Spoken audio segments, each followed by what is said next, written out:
Polres Aceh Timur berhasil mengungkap identitas jenazah yang ditemukan terbungkus karung di Sungai Desa Jungki, Kecamatan Pour Ulak Timur, Kabupaten Aceh Timur.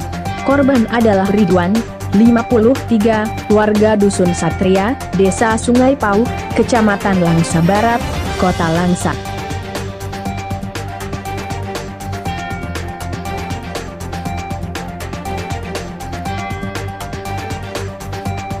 Dalam hal ini juga dari hasil olah TKP ditemukan bercak darah di lantai dan spring bed milik korban.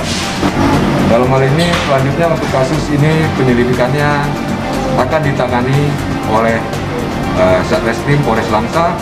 Namun demikian kami dari Polres Aceh Timur juga akan membantu mendukung dalam hal melakukan penyelidikan khususnya untuk mengungkap siapa pelaku dari pembunuhan ini.